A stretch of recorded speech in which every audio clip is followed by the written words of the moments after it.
વિચારો કે એક સાદી પીડીએફ ફાઇલ શું એ ખરેખર એક આખા વર્ગખંડનું ભવિષ્ય બદલી શકે છે?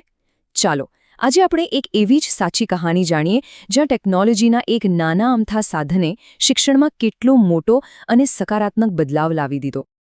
હવે સવાલ એ થાય કે ભાઈ, એક સાદી પીડીએફ ફાઇલ એ વળી શિક્ષણમાં શું બદલાવ લાવવાની? પણ આજની આપણી આખી વાતનો મુખ્ય આધાર આ જ સવાલ છે. આપણે જોઈશું કે કેવી રીતે એક શિક્ષકની ક્રિએટિવિટી અને એક સિમ્પલ આઈડિયા વિદ્યાર્થીઓ, વાલીઓ અને આખી શિક્ષણ પ્રક્રિયાને એક સાથે જોડી શકે છે. તો આ વાર્તાની શરૂઆત ક્યાંથી થાય છે? એ થાય છે આપણા ગુજરાતના બોટાદ જિલ્લામાંથી. અહીંની જે એક સરકારી પ્રાથમિક શાળામાં એક મોટો પડકાર હતો અને બસ એ જ પડકારના ઉકેલમાંથી એક અનોખા વિચારનો જન્મ થયો. તો સવાલ એ છે કે એવો તે કયો પડકાર હતો જેણે આવા એક નવા વિચારને જન્મ આપ્યો? જુઓ, કોઈ પણ મોટા બદલાવ પાછળ છે ને એક મજબૂત કારણ હોય છે. ચાલો પહેલાં એ કારણને જ બરાબર સમજીએ. અને અહીં એન્ટ્રી થાય છે આપણા આજના હીરોની, શિક્ષક શ્રી અજયકુમાર પાટડિયા. એકદમ જાગૃત શિક્ષક. એમણે પોતાના વર્ગમાં જોયું કે બાળકો અને એમના માતા પિતા વચ્ચે શિક્ષણને લઈને જાણે એક મોટી દિવાલ હતી.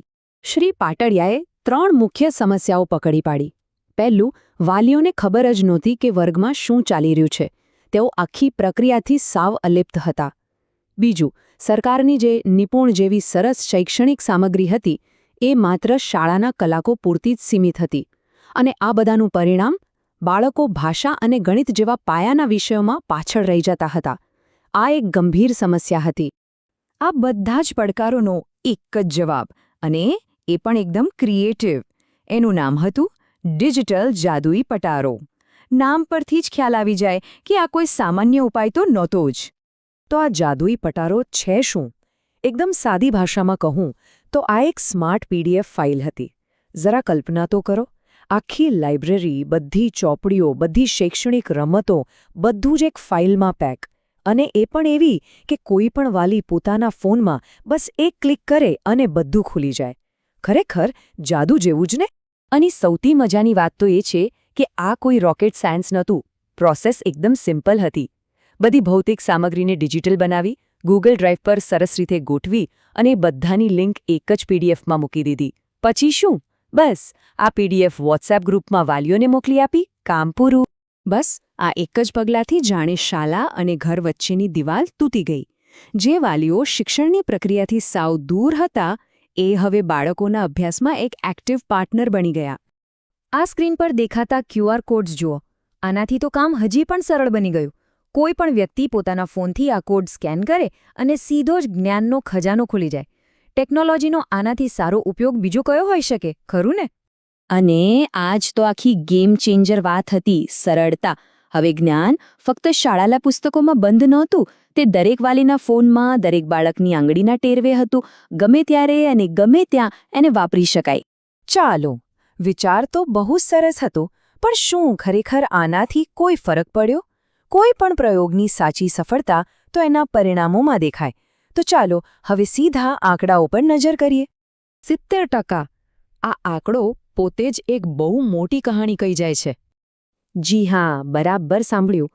બાળકોના ભાષા અને ગણિતના શીખવાના પરિણામોમાં સીધો 70%નો જંગી સુધારો જોવા મળ્યો. જે શીખવાની ખામીઓ એક મોટો પડકાર બની ગઈ હતી, તેને આ એક સરળ પીડીએફ ફાઇલે મોટા પ્રમાણમાં દૂર કરી દીધી. આ ખરેખર અકલ્પનીય હતું. પણ વાત અહીંયા જ નહોતી અટકતી. આ સુધારાની અસર બધી જ જગ્યાએ દેખાઈ. વાલીઓ હવે પ્રજ્ઞા જેવા શિક્ષણના અભિગમોને સમજવા લાગ્યા. બાળકો ઘરે પણ નિપુણ સામગ્રીનો ઉપયોગ કરવા લાગ્યા. અને સૌથી મોટી વાત, રમતા રમતા શીખવાને કારણે તેઓ હવે પોતાનું મૂલ્યાંકન પણ જાતે કરી શકતા હતા. કહેવાય છે ને કે એક સારો વિચાર આગની જેમ ફેલાય છે. અને આ ડિજિટલ જાદુઈ પટારા સાથે પણ બરાબર એવું જ થયું. તેની સકારાત્મક અસર એક વર્ગખંડથી ઘણી આગળ વધી. શરૂઆત આ આંકડાથી થઈ હતી. 63. ધોરણ 1 અને 2ના માત્ર 63 બાળકો સાથે આ પ્રયોગ શરૂ કરવામાં આવ્યો હતો. પણ જ્યારે તેના અદ્ભુત પરિણામો સામે આવ્યા, ત્યારે આ નાનકડો પ્રયોગ એક મોટું આંદોલન બનવાની તૈયારીમાં હતો. અને થયું પણ એવું જ. આજે આ વિચાર માત્ર અજય કુમારની શાળા પૂરતો સીમિત નથી, પણ તોલવડ જેવી બીજી અનેક શાળાઓ અને ધીમે ધીમે સમગ્ર રાજ્યમાં તેનો અમલ થઈ રહ્યો છે. એક શિક્ષકનો નાનકડો પ્રયાસ હજારો બાળકોના ભવિષ્યને ઉજ્જવળ બનાવી રહ્યો છે. અજયકુમાર પાટડિયાની આ વાર્તા આપણને વિચારવા પર મજબૂર કરે છે કે આપણા શિક્ષકોમાં આવી કેટલી અદ્ભુત ક્ષમતા છુપાયેલી છે, જે કદાચ ફક્ત એક સાચા પ્રોત્સાહન અને એક તકની રાહ જોઈ રહી છે.